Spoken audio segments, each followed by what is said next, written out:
Mamma mia, we've got some sad news coming out of Milan. And you know what it is, guys?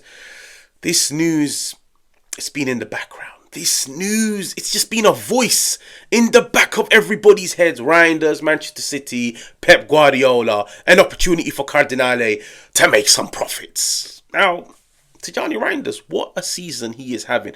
Milan's best player of the season. Milan's best performer in a season that's been up and down, chopping and changing of managers, chopping and changing of formations, chopping and changing of principles, chopping and changing of roles within the team. 1 minute he's on the left, 1 minute he's deeper for Fofana, and then the other minute he's more advanced. No matter where you've put him, he's performed. If Milan were to win the Coppa Italia tonight, I can guarantee you Tijjani Reijnders will be one of their standout performers. So what do the best of clubs do? They look at their best players, they build around them, and they sign more good players just to help them, just to take the load of them. They retain and keep their best of players. But we're here now talking about Cardinale. We're here talking about Forlani. And I feel like this for them is the perfect opportunity to profit. The perfect opportunity to profit. You have to bear in mind, he just signed a new contract a few months ago till 2030. This is the opportunity to turn around and say, listen, he's got 5 more years on his deal. So because of that, I don't want 60 million. I want 90 million. And where the problem is, you're now dealing with a club that, one, has the pull in terms of silverware, in terms of the manager, Pep Guardiola. It's a fact. Every player wants to play under Pep Guardiola. 2, the pull of the Premier League. There's money there, guys. Okay? There is money there. Like, they could easily quadruple Reijnders' wages. On top of everything, he's going to a club where he's going to be playing Champions League, most likely competing for the Champions League, most likely competing and winning the Premier League. In his eyes, it's the perfect move. And I feel like the Milan board, they will accept the offer. And the thing is, Manchester City are desperate, okay? They've had a shocking season. And they know, in order for us to get ourselves back to the top, we have to spend heavy. Did you guys hear what I just said? A team has just had a shocking season. And they know, in order for us to get back to where we belong, we have to spend heavy. I'm going to say it again. A team that's just had an awful season, and they know, in order to get themselves back to the top, they have to spend heavy. So why doesn't this apply to Milan? They've had a shocking season. 9th, 8th in the Serie A. Yes, 2 trophies. They leave a little smile on every Milan fan's face, but still, it's still not good enough in the domestic league. In the Champions League, the humiliation hasn't been good enough. So why don't you spend heavy to try and get yourself back to the top? It's the most unambitious move. If Milan were to sell Reijnders, whether it's for 70, 80, 90, 100 million, it's the most unambitious move I've ever seen. But I really, really, really need to tell you guys what Reijnders has said in The Athletic today morning. Now, Reijnders was asked, if Milan were to win the Coppa Italia, would it be a successful season? And he responded, no, no, no. If we win the Coppa Italia, we can't say we've had a good season. We'd win 2 trophies, but Milan has to compete for the Scudetto and go far in the Champions League.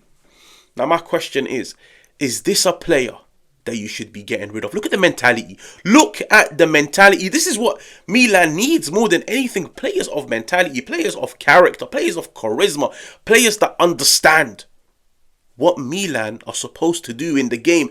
Milan, like, in what world is Milan a club that goes into the season telling themselves Supercoppa, Coppa Italia, and it's a good season? No. Some turn around, they get excited, they take pride in those seasons. Milan, Coppa Italia, Supercoppa, those trophies have always just been a bonus. Champions League, Scudetto. And Tijjani Reijnders knows this, because in his eyes, even if he was to walk out of Rome tonight a champion, it's not a good season. But a player of that mentality is most likely going to be sold. Now, David Ornstein has dropped, like, let's just say, when David Ornstein says something, you listen. When he talks, you open your ears wide.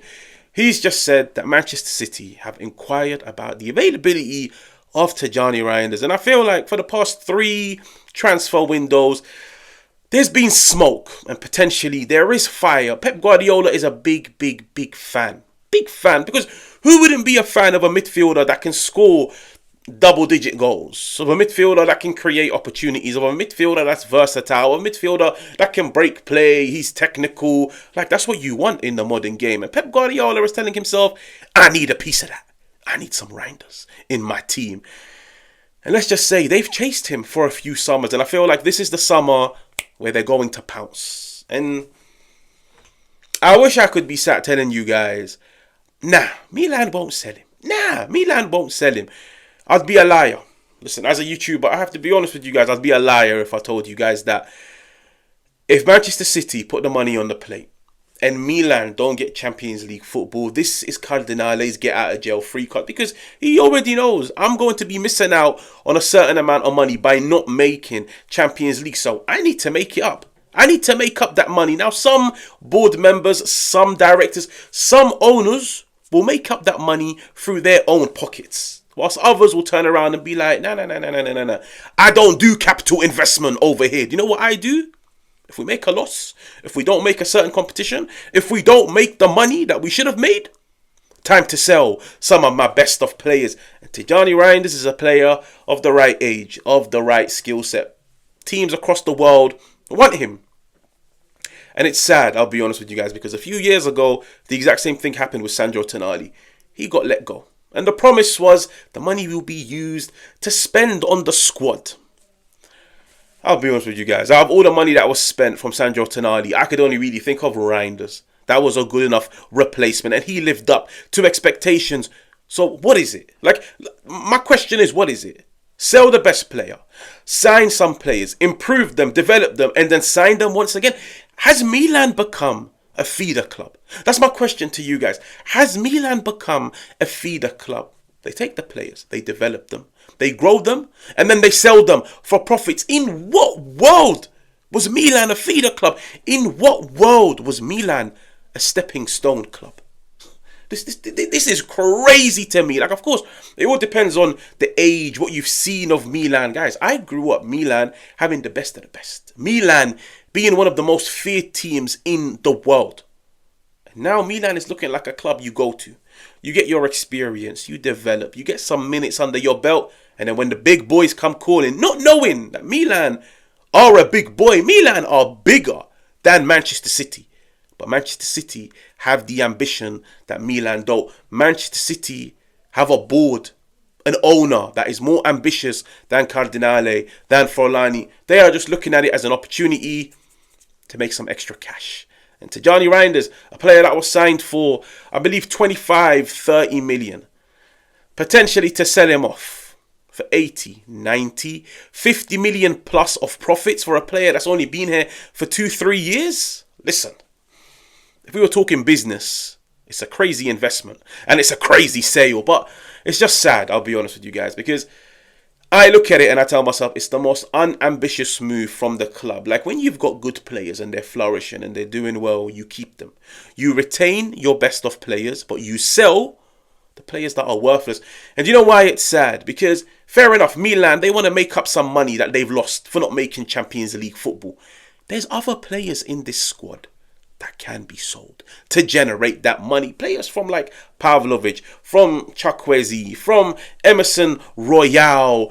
So many, you could even, like, there's so many, Tomori. So many of these players can be sold to generate money. Loftus-Cheek, Yunus Musa, what is that, 5-6 players? Even if you were to sell every single one of them for 15 million. Because they are players that have to leave. You sell every single one of them for 15-20 million. You make more than 70 million. You get rid of the dead weight. You get rid of the dead players. And you bring in good players and build them around Reijnders, around Theo Hernandez, around Mike Maignan, around Rafa Leao, around Santi Jimenez. That's how you improve the team. You retain your best of players and you get rid of the players that aren't good enough. And with that money, and maybe some extra money from your own pocket, you sign players of equal quality as your best of players. Milan is looking like they're going to sell their best player and replace him with a player of not equal quality, of not equal promise, of not equal impact. And they're just going to hope and pray that maybe in 2-3 years' time he develops and we can sell him once again for some profits.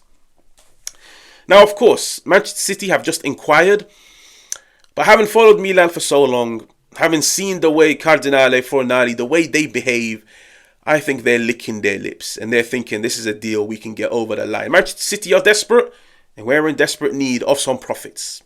I'd love to hear you guys' opinions in the comments. Make sure to like, subscribe, and I'll catch you guys on another one.